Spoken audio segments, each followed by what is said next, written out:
இப்படிதான். இப்போ சமீபத்தில் தான் கல்யாணம் ஆயிடுச்சு, 2 மாதம் முன்னாடி. அதுக்குள்ளே மாப்பிள்ளை வீட்டுக்காருக்கும் பொண்ணு வீட்டுக்காருக்கும் பிரச்சனை.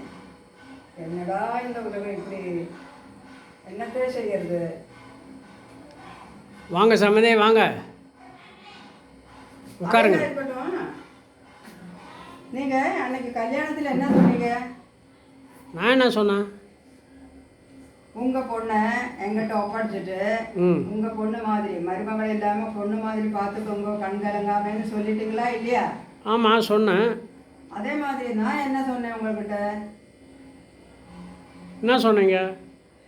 என் பையனை உங்கள் பொண்ணுக்கிட்ட சொல்லி கண் கலங்காமல் பார்த்துக்க சொல்லுங்கன்னு சொன்னேன்னா இல்லையா?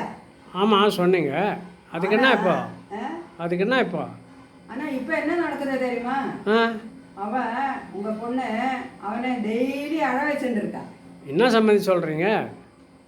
பின்ன டெய்லி 1/2 கிலோ வெங்காயத்தை கொடுத்து உரிச்சு கொடுன்னு சொன்னால் அழாமல் என்ன பண்ண முடியும்?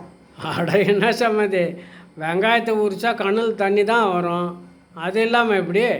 அது என்ன சம்மந்தி நானே சொல்கிறேன், அதுதான் நானும் சொல்கிறேன்.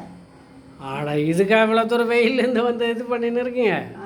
அது சொல்கிறதுக்கு தான் வந்தேன். நான் என்ன பண்ண தெரியுமா, என் மருமகள்கிட்ட இல்லை என்ன பொண்ணுக்கிட்ட, நீங்கள் இந்த வீட்டில் வெங்காயமே வாங்க வேண்டாம் சொல்லிட்டேன். உங்கள் பொண்ணுக்கிட்ட நீங்கள் சொல்லி வைங்க வெங்காயம் வாங்கக்கூடாதுன்னு. சரி ஓகே, என் பொண்ணுக்கிட்ட ஃபோன் பண்ணி சொல்லிடுறேன் வெங்காயம் வாங்கக்கூடாதுன்னு. ஆமாம், அங்கே வீட்டுக்கு ஐயமாங்க கொஞ்சம் வேலை இருக்கா உள்ள. 2 காப்பி கொண்டாடி. சம்மதி வந்திருக்காங்க. இப்போ தான் புரியுது. வேகாத வெயில் அப்படியே வந்திருக்கிறீங்க. கூட எடுக்காமல் வந்திருக்கிறீங்க பாருங்கள். சீக்கிரம் கொண்டு வாடி.